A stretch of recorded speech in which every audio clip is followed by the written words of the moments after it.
In the spring of 1944, in a field 30 miles west of Detroit, a 4-engine heavy bomber rolled out of a factory door. 63 minutes later, another one followed. And another. Day and night, around the clock, a finished B-24 Liberator, a machine with roughly 500,000 parts, every single hour. No factory on Earth had ever done anything like it. No factory has really done it since. But here's what almost nobody remembers. Just 2 years earlier, this exact building was the biggest embarrassment in America. Newspapers had given it a nickname. Congress was investigating it. Workers were quitting by the thousands. They called it? This is the story of how the most ridiculed factory in the country became the fastest bomber plant in history, and why, 70 years later, America tore it down. May 1940. German tanks are rolling through France. In 6 weeks, one of the most powerful nations in Europe simply collapses. In Washington, President Roosevelt goes before Congress and asks for something that sounds insane: 50,000 airplanes a year. At that moment, the entire American aircraft industry is producing only a small fraction of that. Planes aren't mass-produced. They're crafted, built slowly, largely by hand, by skilled workers who file and fit each part like furniture makers. The finest example is in San Diego, Consolidated Aircraft, home of the B-24 Liberator, a long-range heavy bomber that can fly farther and carry more than almost anything in the sky. Consolidated is proud of its pace, roughly 1 bomber per day. Washington does the math. At that rate, the war is lost before it begins.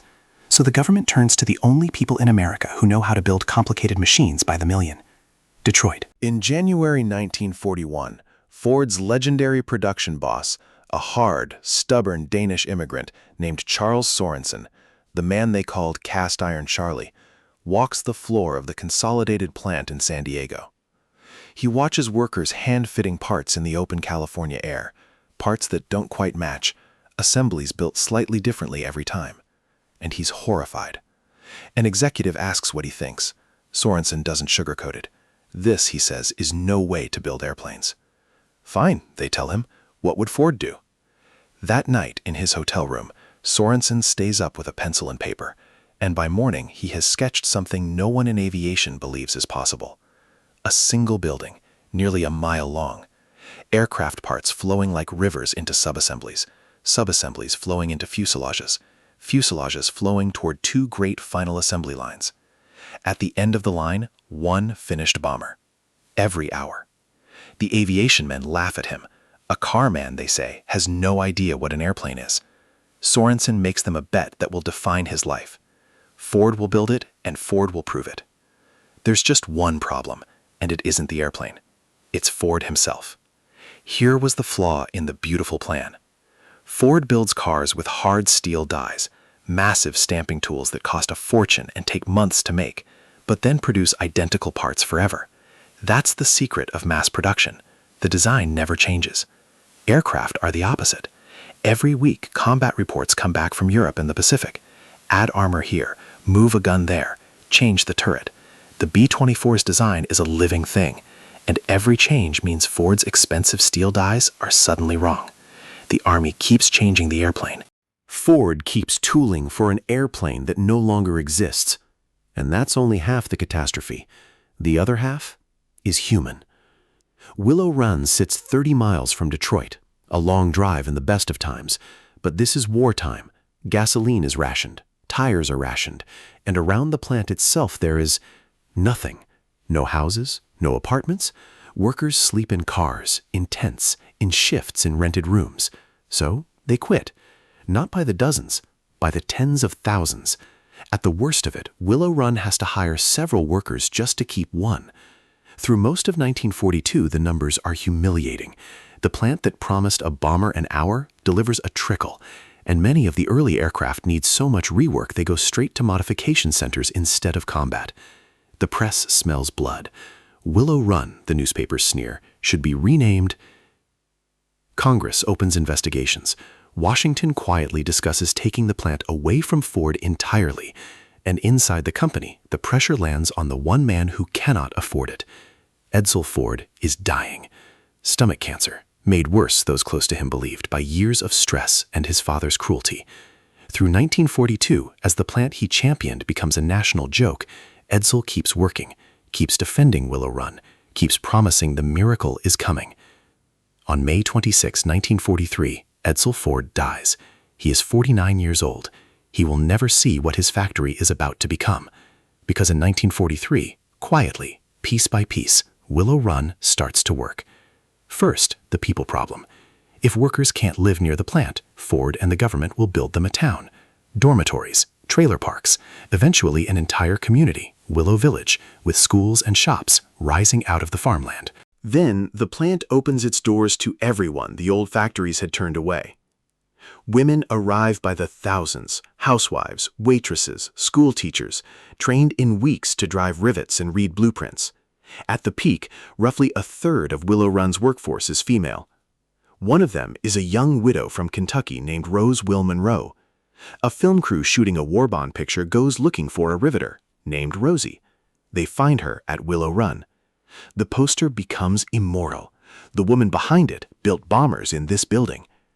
The plant hires Southern migrants, older men, workers other factories rejected.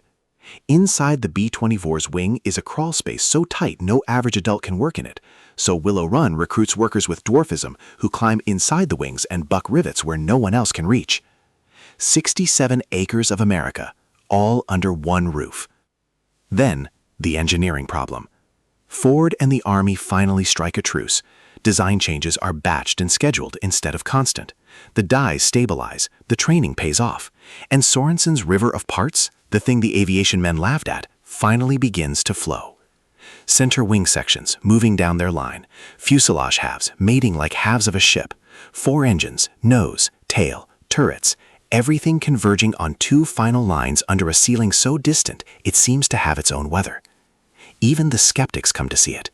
Charles Lindbergh, the most famous pilot alive, goes to work in Willow Run as a consultant and test pilot. The man who had flown the Atlantic alone stands on the balcony overlooking final assembly and describes it as a grand canyon of the mechanized world. By late 1943, bombers are 650 bombers in a single month. 1 B-24 Liberator every 63 minutes. The plant that America laughed at is now outproducing the entire aircraft industry of some nations by itself. The bombers roll out the door at the 90-degree turn onto Willow Run's own airfield and fly straight toward the war, over Germany, over the Pacific, over the oil fields of Ploiesti. The B-24 becomes the most produced American military aircraft in history, more than 18,000 built, and nearly half of them trace back to this one building and its kits. It ran. June 28, 1945. The last B-24 rolls down the line. Workers sign their names on it. Some of them cry. Bomber number 8,685. 6 weeks later, Japan surrenders. The war is over. And here is the part nobody tells you about miracles. They end. Almost overnight, the contracts stop. The lines stop. The greatest production machine ever assembled goes silent, and tens of thousands of workers, the women, the migrants, the riveters inside the wings, are simply sent home. The government doesn't know what to do with the largest room in the history of man.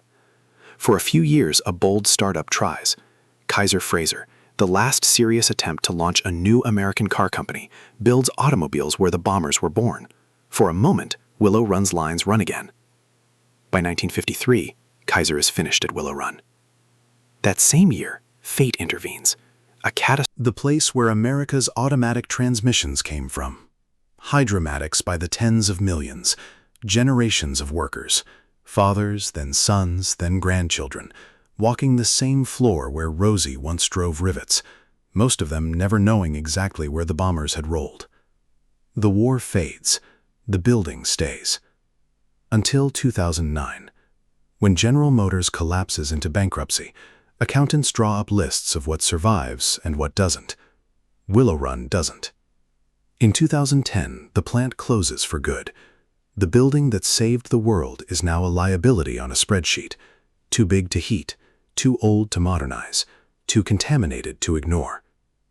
In 2013, the demolition crews arrive. It takes them the better part of 2 years. Excavators chew through Albert Kahn's steel. The mile-long roof comes down in sections. 95% of the most enormous room in the history of man is crushed, sorted, and sold as scrap. 67 acres of American history hauled away in trucks. But not all of it. A group of volunteers, veterans, retirees, historians from the Yankee Air Museum launch a desperate campaign with a simple name: Save the Bomber Plant. They can't save the mile. They raise enough to save one corner, about 144,000 square feet. And they choose their corner carefully. The doors. The exact spot where 8,685 finished Liberators rolled out into the Michigan daylight. Today, that corner is a museum. Under its roof sits a restored B-24, back where it was born. And on the vast concrete field where the rest of the plant once stood, engineers now test some. Not just that America could build bombers. Consolidated could build bombers. Willow Run proved something bigger. That mass production could be aimed at anything. That a nation of car builders could out-manufacture an empire. Historians would give that idea a name: the arsenal of democracy. And no single building embodied it more than this one. It came at a price. Edsel Ford never saw the victory his stubbornness made possible. Cast-iron Charles Sorensen was forced out of Ford within a year of his triumph. Albert Kahn died before his greatest room ever worked. The building outlived them all, and then it too was gone. But stand at the museum today, at the old rollout doors, and you can still feel the scale of the bet they made in 1941. A bet that the whole country laughed at. One bomber, every 63 minutes. They said it would never run. It ran.